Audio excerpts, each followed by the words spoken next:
po ako sabihin eh. Bubulong ko na lang. Ano? Si Obet, napatrobol na naman. Talaga naman tong si Obet, oh. Kunin mo nga muna si Bibi.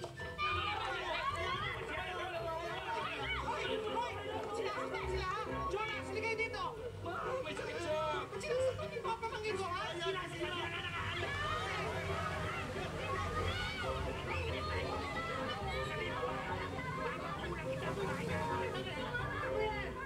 Ano nangyayari, Obet? Iba ba na pinagtatanggol lang namin si Renz? Binubuli nito mga to eh. Pinagtatanggol ba nito ni... Sino ba to?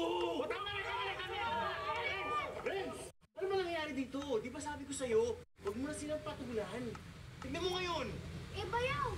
Minento ko lang naman po kay na Kuya Obet yung nangyari. Tama! Tsaka wala pwede mga api sa'yo. Wala pwede mong bully. Magkakamatayan tayo dito, no? Tuwan nyo!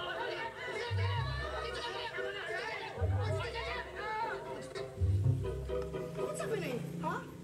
I need an explanation!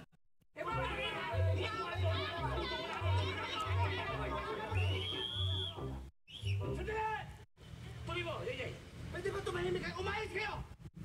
I will conduct investigation right here, right now! Forever, forever! Okay, Obet, pwede bang pakisalaysay kung ano nangyari? Mr. Chair, nga po. Kasalukuyan po ako nasa tindahan ni Mang LA pa habang bumibili po ako ng chichirya. Narinig ko po yung salitang binubuli. Pagkatapos, anong nangyari? Ayun nga po, pagkatapos ko bumili ng soft drinks, narinig ko rin po yung... Sandali lamang, Mr. Chair, ano? Maputo natin ang sinasabi nitong ating si Obet. Unang-una, ang sinabi niya, bumili siya ng sitsirya. Sitsirya? At ngayon ay bumili siya ng soft drinks.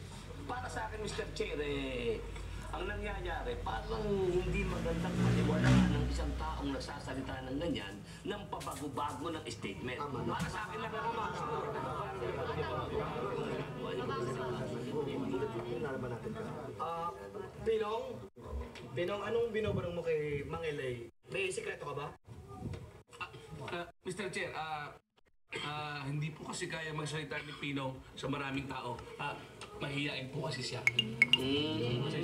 Sige, nandun tayo. Maiyakin si Pino. Mang LA, kung maaari siguro ikaw na ang mag-translate at ang magkaintindihan na.